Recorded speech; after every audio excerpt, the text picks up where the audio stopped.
تو میں اپنی گفتگو ختم کرنے لگا ہوں۔ رب تعالیٰ نے نماز کو صلاۃ بنا دیا، لیکن جب اپنے ذکر کی باری آئی، اپنی صلاۃ کی باری آئی تو اس کو پابند کر دیا، وقت کی قید لگا دی، کہا کہ 5 مرتبہ تمہارے اوپر لازم ہے کہ تم میرے اوپر صلاۃ پڑھو۔ لیکن جب اپنے حبیب کی باری آئے تو وقت کی قید ہی اٹھا دی، وقت کی قید ہی اٹھا دی۔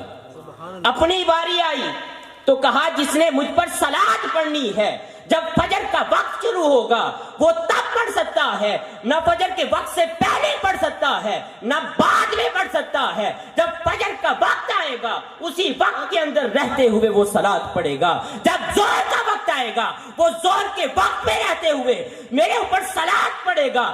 دن میں 5 مرتبہ لازم کر دیا، لیکن جب اپنے حبیب کی بات آئی کہا یہ میرا محبوب ہے، اس کے لیے میں وقت کی قید کو ختم کرتا ہوں، جب بندے کا دل چاہے وہ میرے محبوب پر صلاۃ پڑھ سکتا ہے۔